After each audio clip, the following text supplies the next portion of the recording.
Hello বন্ধুরা, কেমন আছো? আজকে অনেক দিন পর আরেকটি ব্লগ তোমাদের সাথে শেয়ার করছি। তোমরা সবাই আমার আগের ব্লগ দেখলে জানবে যে আমি কিছুদিন আগে ম্যাঙ্গো আইসক্রিম বানিয়েছিলাম। তো সেই আইসক্রিম বানানোর জন্য কিছু ইনগ্রিডিয়েন্টস কিনেছিলাম, যেমন ধরো ফ্রেশ ক্রিম আর কনডেন্সড মিল্ক। এগুলো আমার ঘরে পড়েছিল, তাই ভাবলাম এগুলো নষ্ট হওয়ার আগে কিছু এগুলো দিয়ে বানিয়ে ফেলি। আর এগুলো দিয়ে কি বানাবো, তাই আইসক্রিমেরই আরেকটা ফ্লেভার দিয়ে বানাচ্ছি। ভ্যানিলা আইসক্রিম বানাবো, তাই ঠিক করি। তোমরা প্রথমে দেখলে আমি দুধটাকে ঘন করে জাল দিয়ে নিই, একেবারে ক্ষীরের মতন প্রায় করে নিই।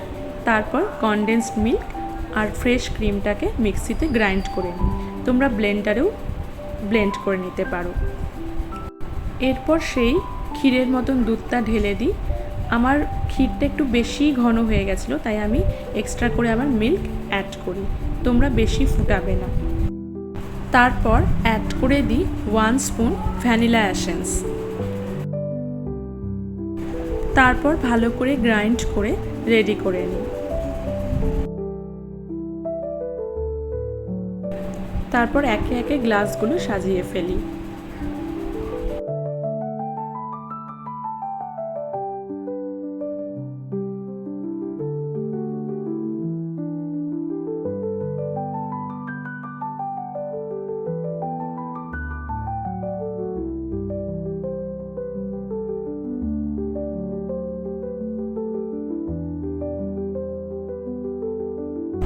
এরপর গ্লাসগুলো ফ্রিজে রেখে দিই।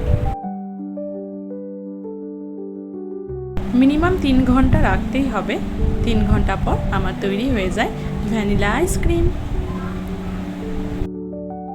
তো বন্ধুরা, আজকে আমার ভিডিওটা কেমন লাগলো অবশ্যই জানাবে।